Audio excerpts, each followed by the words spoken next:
तो विधानसभा में प्रश्नकाल के दौरान आज गैर अनुमोदित कॉलोनियों का मुद्दा छाया रहा। विभागीय मंत्री ने भी माना कि एक एक भूखंड के 4-4 पट्टे जारी हो जाते हैं। उधर 12 में फर्जी पट्टों को लेकर विभागीय मंत्री ने आश्वस्त किया कि किसी भी दोषी अधिकारियों को नहीं छोड़ा जाएगा। प्रश्नकाल के दौरान सवालों पर विभागीय मंत्रियों ने क्या जवाब दिए, रिपोर्ट में देखिएगा। बगरू विधानसभा क्षेत्र में गैर अनुमोदित कॉलोनी पर कार्रवाई को लेकर विधायक कैलाश वर्मा ने सवाल किया तो यूडीएच मंत्री झाबर सिंह खर्रा ने माना कि ये सत्य है कि कई क्षेत्रों से लगातार इस प्रकार की शिकायत आ रही है कि एक एक प्लॉट के 2-2, 4-4 पट्टे जारी हो रहे हैं, जो पुरानी स्थिति में जारी भी किए जा रहे हैं। इस संबंध में बहुत से मुकदमे दर्ज हुए, कई गिरफ्तारियां हुई, कुछ की जेल में ही मौत हो गई। हालांकि गैर अनुमोदित कॉलोनी पाए जाने पर जेडीए ने पिछले 1 वर्ष में कई कॉलोनियां ध्वस्त की हैं। गृह निर्माण सहकारी समितियों का पंजीयन सहकारिता अधिनियम के तहत होता है।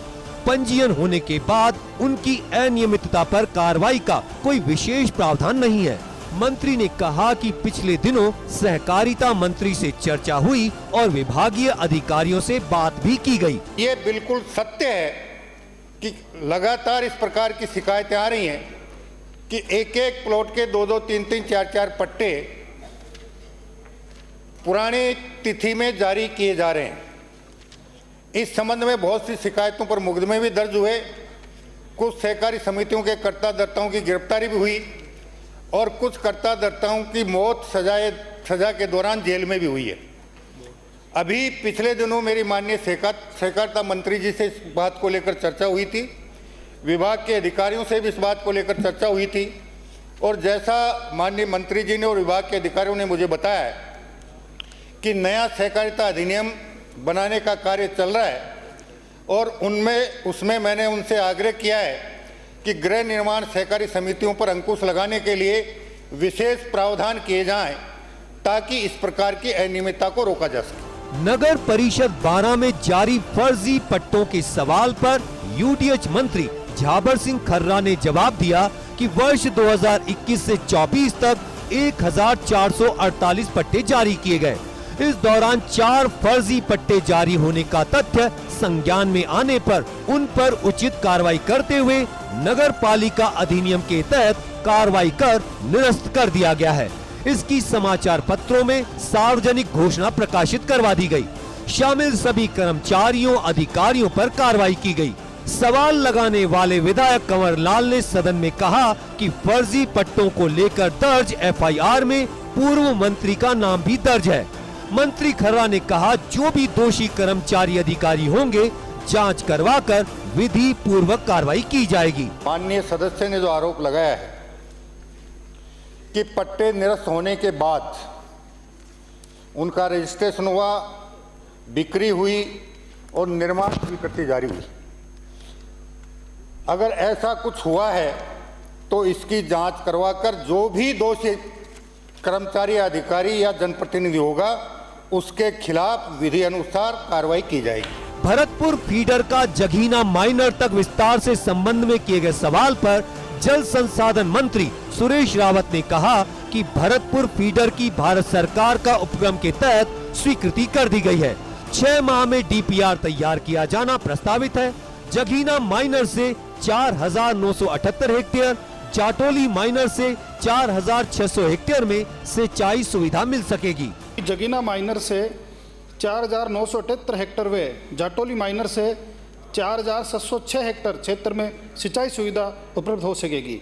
इसके अंतर्गत तहसील भरतपुर व राहर के ग्राम ताखा, धोरमुई, सेंतरा, बिठोली, जाटोली, कोलीपुरा, पीपला, बागोई, तमरोली, मोरोली कला, मोरोली, खुर्द, हथेनी, नंगला, हथेली, जगीना, बेंगा इत्यादि क्षेत्र लाभान्वित हो सकेंगे। राजकीय महाविद्यालय इटावा में रिक्त पद से जुड़ा सवाल करते हुए विधायक चेतन पटेल कोलाना ने कहा कि हमारे यहाँ के पद रिक्त नहीं है, बल्कि यहाँ के कर्मचारियों को डेपुटेशन पदों पर लगा दिया गया है।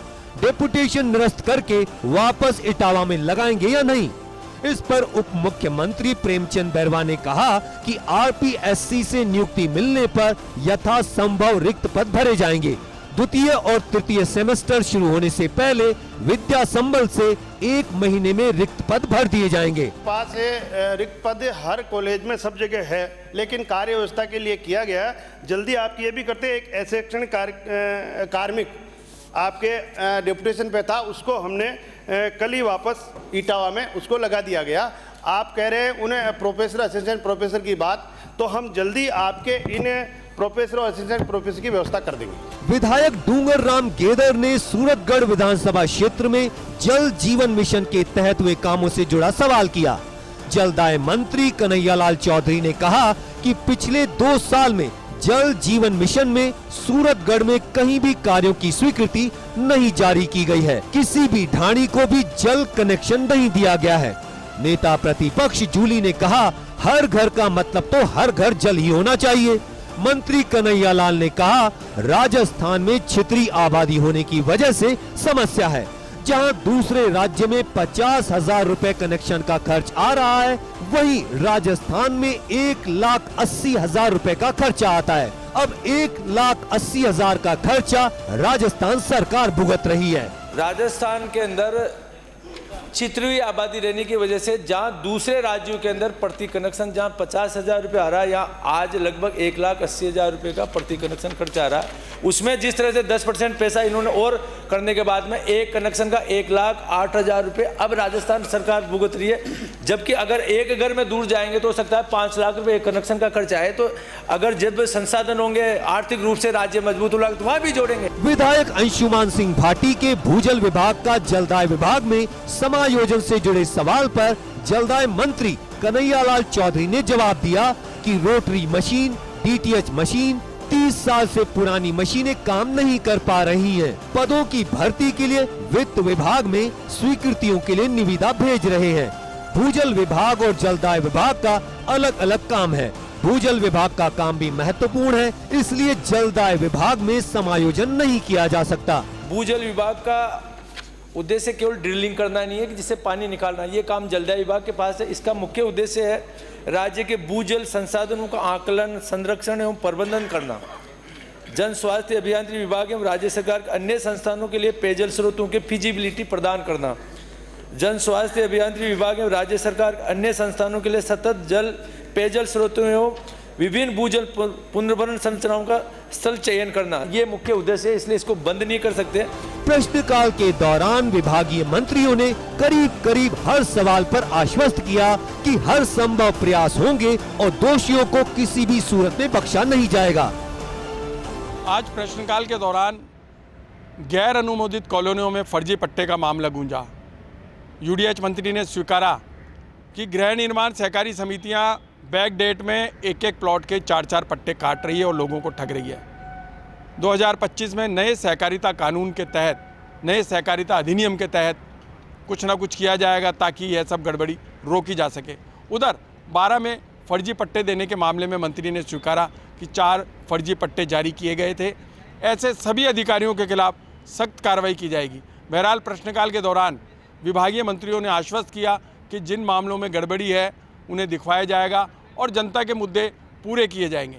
कैमरामैन संजय राजपूत के साथ Vinod Singh Chauhan, first India news, Jaipur.